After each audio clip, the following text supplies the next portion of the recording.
शुरुआत कर रहा हूं पुणे से आरती जवारे से। आरती मैम हाय, नमस्ते, गुड आफ्टरनून आरती मैम। आरती मैम, हाँ आपकी नमस्ते। पहली क्वेरी रजत दा के लिए। जी शिपिंग 700 क्वांटिटी लिया है हमने, 1520 को। आरती मैम कौन सी है? पहली वाली है। फ्रीज हो गया फ्रेम आरती मैम का? वही मैं कहूँ, किसी का होठ तो हिलते दिख नहीं रहा था, सवाल कौन पूछ रहा है। आरती मैम सॉरी, आपकी वीडियो फ्रीज हो गई है। जीई शिपिंग 700 शेयर 1520 की खरीद। आरती मैम ट्रेडिंग के लिए लिया था या लंबी अवधि के लिहाज से? लॉन्ग टर्म के लिए लिया था। हाँ रजत दा, लंबी अवधि के लिहाज से जी शिपिंग सही किया क्या? मुझे इस समय 188 190 रुपए पर शेयर घाटा हो रहा है। देखिए, इन्होंने तो लिया है एकदम ऊंचाई पे। मतलब जब ये ऊपर में भागा था वो 1500 के ऊपर, उस टाइम पे उन्होंने खरीदारी किया है। तो ऑल टाइम हाई के पास में अगर आपने कोई शेयर खरीदते हैं तो उसमें कभी कभी आपको थोड़ा सा कठिनाई देखना पड़ता है। अभी जब तक ये 1200 के नीचे नहीं जाता है वो उतना खतरा नहीं पैदा होता है। 1200 के नीचे जाने से फिर इसमें देखिए करीब करीब 1100 से 1000 ये भी एक सपोर्ट लेवल है। वो टूट जाने से लेकिन ये काफी वीक हो सकता है। बट इसमें जिस तरीके का बाइंग देखा है पहले, वो देखते हुए लगता है कि 1200 नहीं टूटेगा। अगर 1200 नहीं टूटता है तो ये जो करेक्शन चल रहा है वो करेक्शन के बाद में दोबारा ऊपर की तरफ चलेगा। बट एक चीज मैं कहना चाहूंगा कि यहाँ पे जी शिपिंग और ये जो शिपिंग कॉरपोरेशन है, ये मोरलेस ये कोई लंबा ये नहीं होता है। क्योंकि जो बिग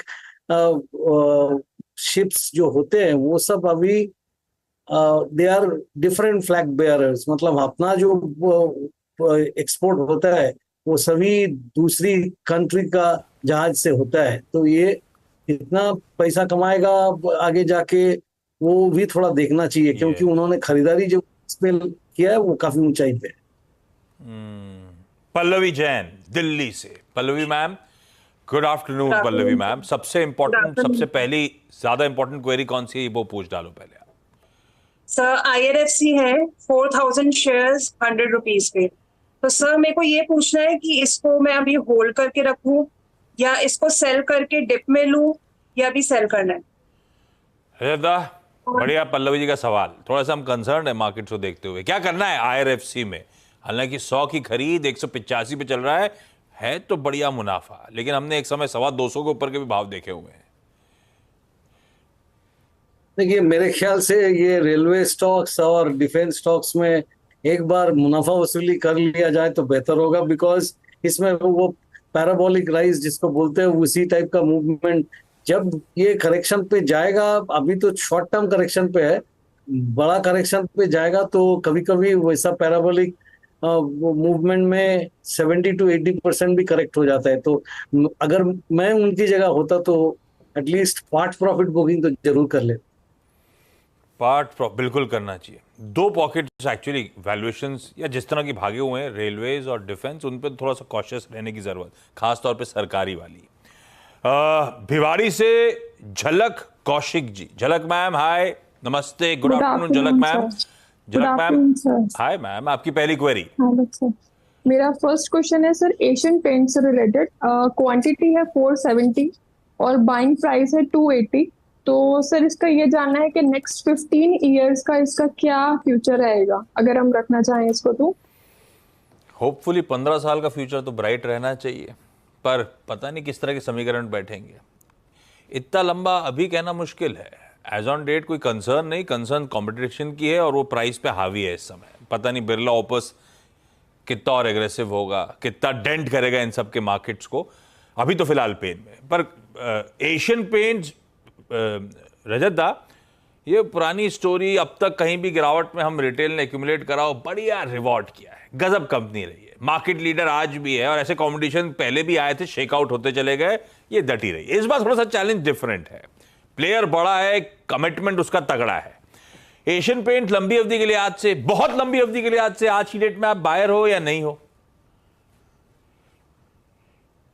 देखिए, इसमें एक चीज मैं कहना चाहूंगा कि एशियन पेंट्स बोलिए या तो पेंट इंडस्ट्री का एग्जिस्टिंग प्लेयर्स को बोलिए, ये मतलब बिरला की एंट्री होने के बाद में, जो उसको आपने जिक्र किया है थोड़ी देर पहले ही, तो उसके कारण क्या होगा कि जो रिटर्न रेशियोज है वो रिटर्न रेशियोज जरूर घटेगा। पहले रिटर्न रेशियोज 30 के ऊपर होता था और इसमें काफी अच्छी इसका मतलब एशियन पेंट्स एक लीडर होते थे और इसका एक तरफा मूवमेंट होता है। अभी क्या है, अगर आपने इसको डेली चार्ट देखेंगे तो आपको लगेगा इसको खरीदारी करना चाहिए। हाँ, खरीदारी आप कर पाएंगे, अगर ये 3000 के ऊपर जाके सस्टेन करता है तो खरीदारी कीजिए। ऊपर में 3400 तक आप देख सकते हैं, क्योंकि वही इसका रेंज है पिछले करीब करीब 2 साल के लिए, कि 3000 नीचे 2800, ऊपर में 3400। बट मैं ये कहना चाहूंगा कि 15 साल क्या, इसको पहले 3-4 साल देखिए कि इसमें क्या होता है। कि paint industry good great industry था, पहले गुड था, वहां से ग्रेट हुआ, इसीलिए एशियन पेंट्स इतना ऊंचाई पे चला। अभी फिर से वो नीचे की तरफ, तो जबकि इतना कंपटीशन, तगड़ा कंपटीशन आ रहा है तो सभी ने अफेक्टेड होगा।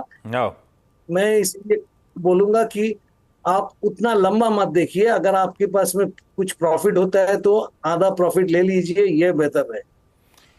और रजत को फुल फ्रेम में दिखाइए। अब रजत जैसे सब लोग अपनी दीवारों पे इतनी किताबें लगा लेंगे तो एशियन पेंट की प्रोडक्ट की जरूरत पड़ेगी कैसे? रजत पता भी नहीं चलता होगा पेंट की जरूरत है कि नहीं है। मेरा रूम पे जो भी ये मैंने एशियन पेंट्स का वो क्या बोलते हैं एस्पिरा, रॉयल एस्पिरा यूज किया है, तो हम एशियन पेंट्स को बहुत पसंद करते थे। पता कैसे चलेगा अभी रीपेंट की जरूरत है कि नहीं है? पूरी तो किताबें आपने लगा दी है, पता ही नहीं चलता होगा पेंट पीछे क्या हाल है।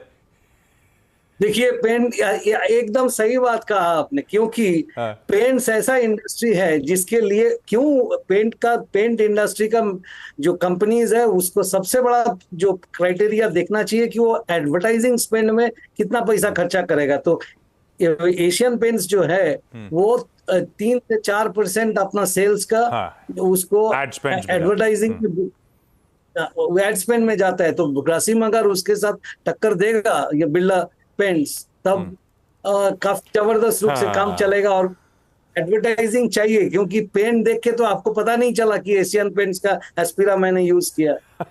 यस चलिए, अच्छा इस नोट पे आरती जी, पल्लवी जी, झलक ma'am, thank you so much जुड़ने के लिए। रजत दा, थैंक यू सो मच आपका भी जुड़ने के लिए।